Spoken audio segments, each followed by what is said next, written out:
Hey, what's up, everybody? So, besides watching the first Expendables last night, I ended up watching Expendables 2, an Expendables double feature, and it was fun to watch this with friends. I enjoyed the first one a little bit better than the second one, but the first one's a 10, this one's a 9, so they're close. I enjoyed both movies. Both of them were so much better than the third one. This was directed by Simon West, which he directed a little bit of action movie you might have heard of in Con Air, which I freaking love Con Air. And he also directed the first Tomb Raider with Angelina Jolie. This is actually holding a double tie Rotten Tomato score of 64%. So the fans and the critics both enjoyed this movie. 64% is a pretty good rating. This movie cost $100 million to make, and it went on to gross 315 million at the box office. Well, there was a unnamed Chinese distributor who was going to distribute this movie, and they wanted to have another Asian star to star in this movie in Donnie Yen, but the deal fell through, and another production company distributor called LaVision took over to distribute the movie. On November 11th, 2011, the Bulgarian environment, and what do you call those? I can't think of the name of it. The environmentalists. There we go. I knew I was going to get it. Sued the production company for between $343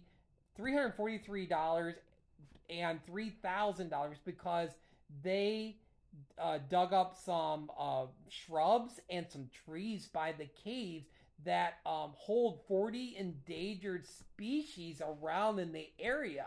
So they were told not to build any sets or do any car chases or explosions because of the endangered species. So they end up moving the shooting location to a different cave.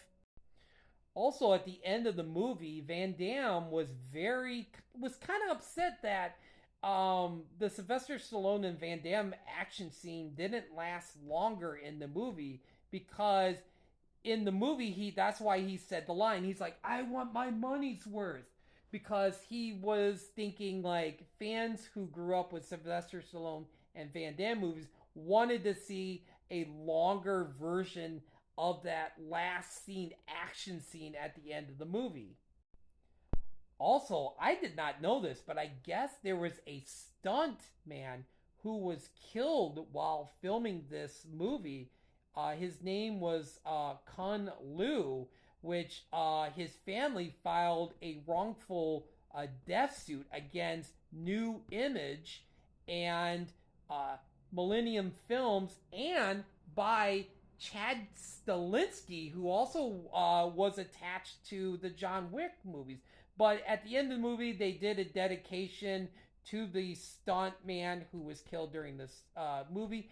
I don't know what came of that wrongful lawsuit. I don't know if they settled out of court, but they filed it because they said that the conditions for the stunts for this movie was unsafe. But that is so crazy.